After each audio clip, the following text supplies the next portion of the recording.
CM స్థాయికి తగ్గట్టు రేవంత్ ప్రవర్తిస్తలే. ఆయన దిగజారిన ముఖ్యమంత్రి హరీష్ రావు డిసెంబర్ 9 నాటికి రుణమాఫీ అని మాట తప్పిండు. లోక్సభ ఎన్నికల్లో 15 ఆగస్టు కని నాటకమాడిండు. దేవుళ్ళ మీద ఒట్లు పెట్టి మోసం చేసిండు. రుణమాఫీ పచ్చబద్దమని కామెంట్స్. ఇక అన్ని నువ్వే చెప్పినావు, నిజమే. మరి ఆయన అయితే సీఎం లాగా ప్రవర్తిస్తలేడు. ఆఖరికి పెట్టుబడులు తేవడానికి విదేశాలకు పోయినప్పుడు కూడా పోక్రి స్టైల్లో అక్కడ ఆ స్టైల్ ప్రయోగించిండు. ఇక ఇక్కడ ఉంటేనేమో పొడుస్తా, నరుకుతా, సంపుతా, గుద్దుతా అని ఇక్కడ అంటాడు. ఇవి సీఎం స్థాయి మాటలు కాదు, ఇవి సీఎం మాట్లాడవలసిన మాటలు కూడా కాదు.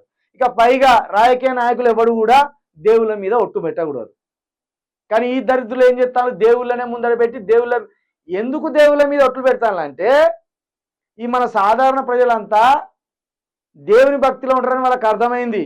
సామాన్యులకు ఒక భయం ఉంటుంది, దేవుని మీద ఒట్టే అంటే ఏమనం, అమ్మో రేపు ఏమన్నా పగబడతారేమో దేవుళ్ళు, మన ఇంట్లో ఏ చిన్న చెడు జరిగినా మొన్న నేను దేవుని మీద ఒట్టేసిన నాకు ఇట్లా అయింది, మా ఇంట్లోకి ఇట్లా అయింది అని ఒక భయం ఉంటుంది మనకు. కానీ వీళ్ళకు ఉండవు. ఎందుకంటే విగ్రహాలు అనేటివి వచ్చి బొమ్మలే, ఆ బొమ్మలలో ఏ మహిమలు లేవు అని వీళ్ళకి తెలిసి, దరిద్రులకి, ముఖ్యమంత్రులకి, ప్రధానమంత్రులకు తెలుసు.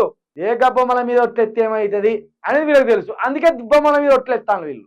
నిజంగా ఇప్పుడు మోడీ కావచ్చు, రేవంత్ రెడ్డి కావచ్చు, అటు శివుని మీద ఒట్టేసిండు, ఇటు సిరిసిల్ల రాజన్న మీద ఒట్టేసిండు, కుమరవెల్లి మల్లన్న మీద ఒట్టేసిండు. మరి వేసిండు కదా, మరి నెరవేర్చలే కదా, ఏదన్నా ఒకటి కావాలి కదా.